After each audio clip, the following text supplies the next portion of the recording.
One of my goals ever since I was little, because Dreamgirls was my all-time favorite movie growing up, and why I even started acting in the first place was I want to meet the whole entire cast of Dreamgirls. She was 9 years old when she walked into a room full of Hollywood executives and pitched a feature film. Not a lemonade stand idea, not a school project. A full-blown movie concept to Will Packer and Universal Studios. They said yes. Then, nothing happened. For 4 years, while the rest of America watched her grow up as Diane Johnson on Blackish, Marsai Martin waited, wondering, questioning, until finally, at 13, she couldn't hold it in anymore. Remember when we pitched something and they said yes? What happened? Is the light still green? Did it turn yellow? What are we doing here? That question would make her the youngest executive producer in Hollywood history. But before we get to that triumph, there are 2 secrets about Marsai Martin that will completely change how you see her success. The first involves a promise that shaped her entire philosophy about Hollywood. And the second? It's so unexpected, so against everything we think we know about maintaining success in entertainment, that it will leave you questioning everything you thought you understood about child stars. Have you ever wondered what it really takes to survive Hollywood as a child actor without becoming another cautionary tale? Do you think you know what drives someone to achieve the impossible before they can even vote? Hit that subscribe button and turn on notifications, because what you're about to discover about Marsai Martin will shatter every assumption you have about child stardom, success, and what it means to stay grounded when the entire world is watching. The Beginning, a photographer's discount that changed Hollywood forever. Born Kayla Marsai Martin on August 14, 2004, in Plano, Texas. This triple Leo wasn't destined for ordinary, but here's what Hollywood doesn't want you to know. Her entire multi-million-dollar empire started because a photographer wanted to fill an acting class and offered her parents a discount. Think about that for a moment. One of the most powerful young executives in Hollywood. She's the youngest executive in Hollywood. Please welcome Marsai Martin of Fresh Out Live. Someone who would go on to produce major films, launch multiple businesses, and accumulate millions before her 20th birthday, exists in this form because of a photographer's marketing strategy. Carol and Joshua Martin took their daughter for family holiday photos in Dallas. Standard stuff. The kind of mundane family activity that happens in thousands of cities every single day without consequence. But the photographer saw something in little Marsai, something that made him offer a deal that would alter the trajectory of their entire lives. "I will give you guys a discount if you take her to this acting class." Most parents would have smiled politely, maybe taken the business card to be nice, and never followed through. The Martins said yes. That class, run by Kathy Sullivan, immediately recognized something extraordinary in the 5-year-old. Not just cuteness. Hollywood is full of cute kids. Not just charisma. That can be learned. Something else. Something indefinable that made industry professionals take notice. Within sessions, not months, not years, but sessions, Marsai had a Los Angeles agent. Let that sink in.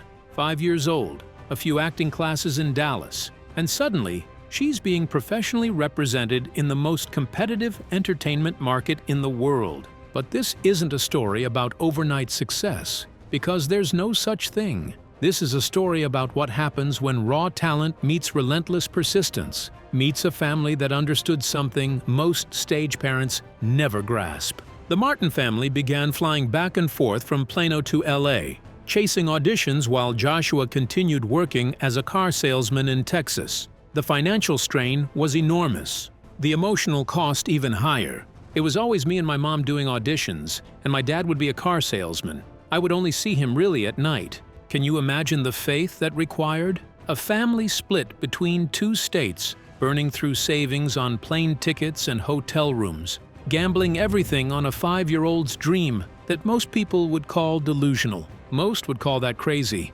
reckless even, irresponsible parenting. But Carol and Joshua saw something the rest of us couldn't see yet. They were investing in their daughter's gift before anyone else believed it was worth investing in. The grinding years, the 2-hour commute, nobody talks about. Here's where most Hollywood success stories conveniently gloss over the hard parts. The rejection, the waiting rooms, the callbacks that never come, the endless, soul-crushing grind. The Martin family didn't just move to LA immediately. They couldn't afford to yet. So they made a strategic decision that would test their commitment every single day. They relocated to Huntington Beach first, living with Marsai's grandfather in Orange County to save money. And then Carol and Marsai would drive 2 hours each way to Burbank for auditions. 2 hours each way. Think about that. 4 hours in the car. For a maybe. For an audition that would probably end in rejection.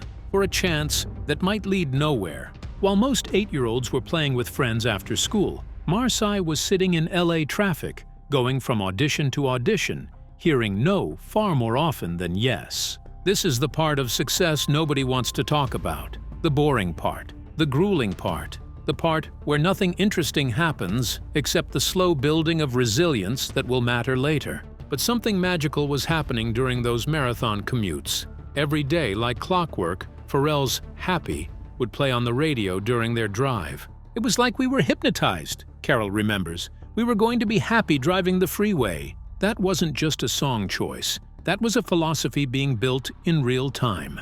A mindset that would carry Marsai through everything that was coming. The success, the betrayals, the pressure, the criticism. Joy as a choice, not a circumstance. Before she landed Blackish, Marsai had already booked 15 national commercials. On ABC's hit show Blackish, and now she's the executive producer of her 15 opportunities to learn her craft, to understand the camera, to develop the professionalism that would later shock everyone who worked with her. 15 times she'd walked onto a professional set, hit her marks, delivered her lines, and made adults forget they were working with a child. Then came the Blackish audition. She was 8 years old, and when the pilot episode payment arrived, Carol did something that reveals everything about where they were financially and how unprepared they were for this world. She called the other parents on set with a genuine question. Did anybody else get overpaid? I think they overpaid us. Nobody had explained residuals to them. Nobody had told them that this single episode would generate income for years. They were thrust into a world they didn't understand, where an 8-year-old's work could create generational wealth. We quickly figured it out, Carol says with a laugh now. What they figured out would become the foundation for something unprecedented in Hollywood history. But first, they had to survive what comes next for every child star. The moment when the industry tries to consume them. The Blackish Years, a masterclass disguised as a sitcom. From age 9 to 17, Marsai Martin grew up as Diane Johnson on America's screens. Millions watched her transform from a precocious child into a young woman right before their eyes. But she wasn't just growing up. She was attending a masterclass in excellence that most actors never access in their entire careers. Tracee Ellis Ross, Emmy-nominated powerhouse who brought fierce intelligence to every scene. Anthony Anderson, comedy legend with dramatic depth most people overlook. Lawrence Fishburne, cinematic icon who brought gravitas to everything he touched. Jennifer Lewis, the mother of Black Hollywood, with decades of wisdom to share. And they're all in the mother of Black Hollywood. And I'm gonna tell y'all something. A lot of people called it like a unicorn set because of how loving everybody was, like from the cast, the crew, the writers. It was so much passion behind the project. Most child actors work primarily with other children. They learn from peers who are just as inexperienced, just as uncertain, just as likely to develop bad habits. Marsai was raised by icons. I grew up an only child for most of my life. It was just me and a bunch of adults, so it kind of fit me. But here's what the cameras didn't show, what the behind-the-scenes features didn't capture, what even the most dedicated fans never knew. While filming Season 1, at 9 years old, still learning how to be Diane Johnson, Marsai pitched a feature film concept to Will Packer and Universal Studios. 9 years old. Not a vague idea, not a "wouldn't it be cool if" conversation. A fully developed pitch with a clear premise, target audience, and vision. Let that marinate for a second. At 9, while most kids are pitching fits about bedtime and negotiating for more screen time, Marsai Martin was in a boardroom pitching movies to Hollywood executives who'd greenlit projects that made hundreds of millions of dollars. And they said yes. They greenlit it right there. A major studio agreeing to develop a feature film concept from a 9-year-old actress who was still a relatively unknown commodity. Then, silence. Nothing happened. Production didn't start. Scripts weren't commissioned. The project just sat there in development hell while Marsai continued working on Blackish for 4 years. Can you imagine being that child? Having this massive idea that adults validated, getting it approved by one of the biggest studios in Hollywood, and then watching nothing happen while you grow from 9 to 13? Most adults would give up, move on, assume it was dead, convince themselves it was never real in the first place. But Marsai Martin isn't most people. She was learning something crucial during those 4 years of waiting. Hollywood promises mean nothing without follow-through. Words mean nothing without action. And if you want something to happen, you have to make it impossible for them to ignore you. The question that rewrote Hollywood history. At 13, Marsai couldn't hold it in anymore. She'd watched 3 more seasons of Blackish come and go. She'd won awards. She'd become a household name.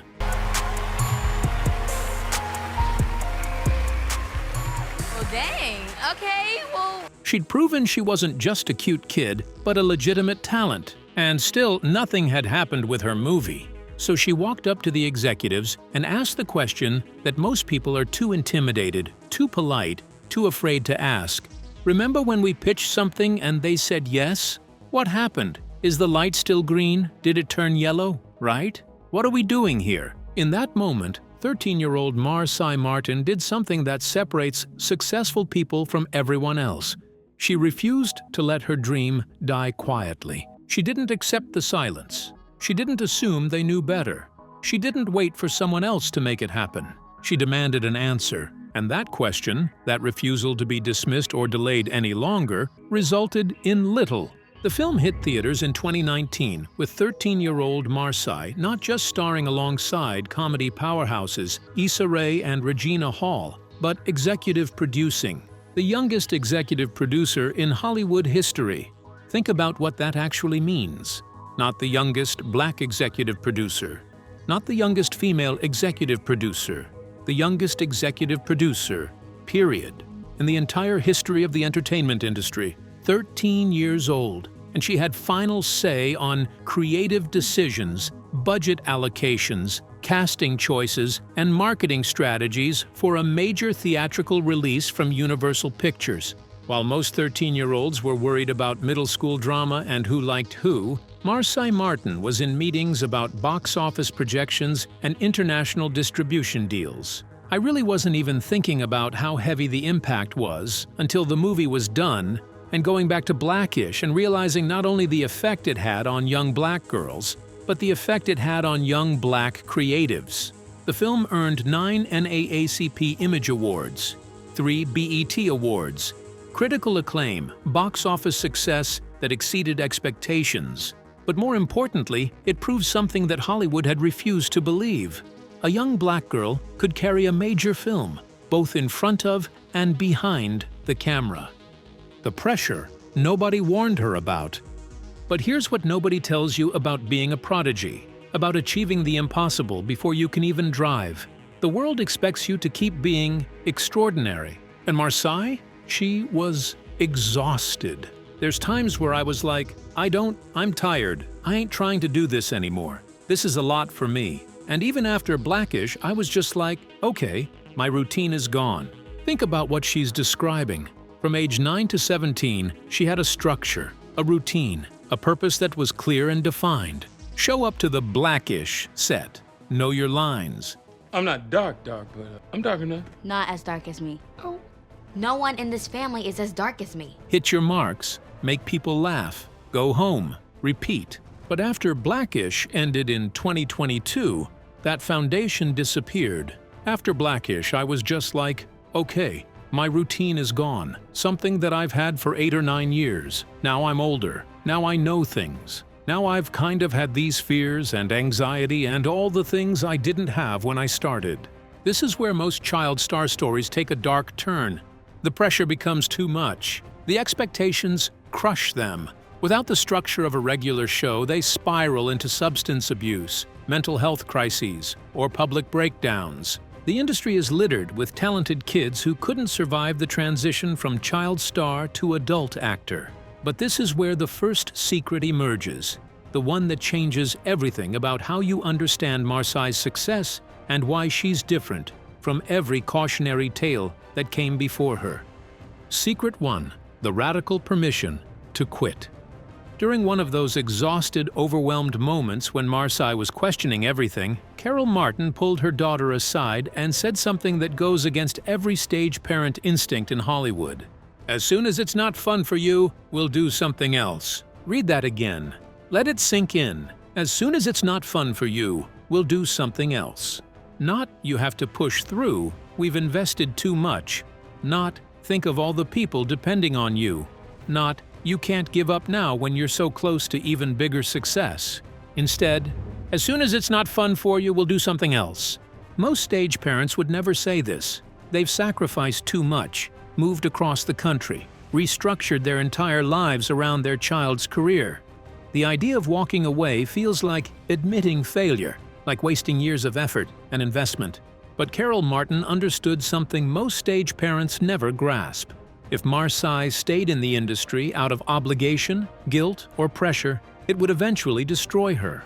For us, we made sure that she understood that this is what she does. It's not who she is Kayla Marsai Martin. Everyone in our family refers to her as Kayla. Marsai Martin, the brand, the actor, the executive producer, the mogul, Kayla Martin, the person, the daughter, the cousin, the friend, separate, protected, sacred. It's like Peter Parker in Spider-Man, Carol explains. Whenever she needs to take that off, she has a safe space to be herself. Do you understand how revolutionary this is?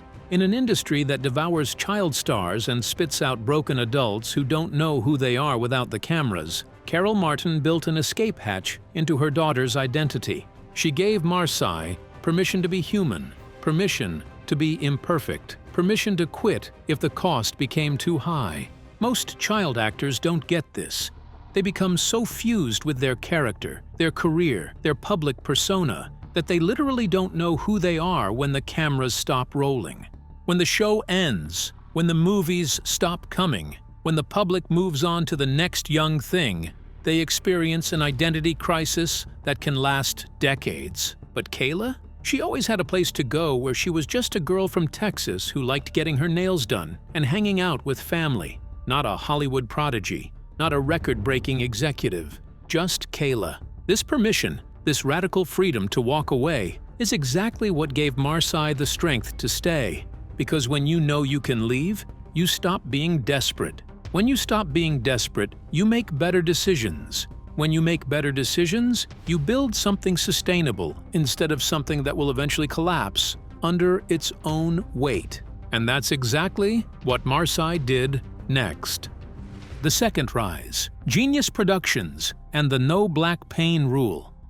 At 14, let that age sink in for a moment, Marsai launched Genius Productions, not a vanity credit that gets slapped on projects she has nothing to do with. Marsai Martin, doing business at such a young age. She's got a new production company, which is appropriately titled Genius. A real production company with a first-look deal at Universal Pictures, one of the biggest studios in the world. And she walked into that first development meeting with a mission that would set her apart from every other young producer in Hollywood.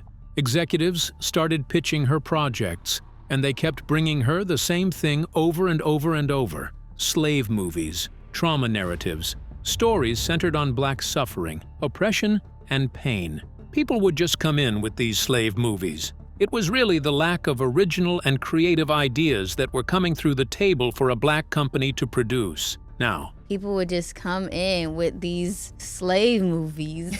Like, that's really it. Like, that's really how it started. Most 14-year-olds would have been thrilled just to be in the room, would have said yes to whatever the executives suggested, because, hey, you're 14, and these are powerful Hollywood players who could make or break your career. But Marsai, at 15 years old, she started telling major studio executives, not interested in your trauma porn. Can you imagine the audacity? A 15-year-old telling executives at one of the biggest studios in Hollywood that she won't produce the kinds of films that win Oscars, that get critical acclaim, that Hollywood loves to make about black people. I don't want to see this anymore. I want to see fun, exciting projects. Things that are unique, things that feel different, things that are fresh and for today and for the now. This became known as Marsai's No Black Pain rule. She refused to build her production company on stories of black trauma. She didn't want slave narratives. She didn't want stories about police brutality. She didn't want films where black characters existed primarily to suffer for white audiences to feel enlightened. She wanted black joy, black excellence, black people living full, complex, interesting lives that weren't defined by their trauma. Revolutionary. And coming from a teenager. But that revolution came with backlash almost immediately. The cost of visibility, when success makes you a target.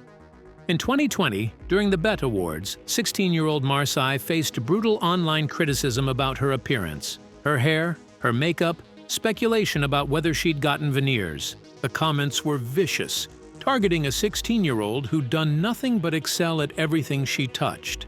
Think about that. A child who'd broken records, created opportunities for other young black actresses, built a production company, and maintained her education. And people were criticizing her teeth. Her response was measured but firm. A post asking for respect and privacy, reminding critics she's a person, not a thing to be dissected and judged. She linked it to broader conversations about humanity and justice happening during that tumultuous summer of 2020. But the message was clear. No matter how successful you are, no matter how much you achieve, if you're a young black woman in the public eye, people will find ways to tear you down. Most would have retreated, gone quiet, let the team handle PR and stopped being vulnerable online. Marsai kept creating anyway. And what she created next would teach her the hardest lesson about success. You can do everything right and still lose.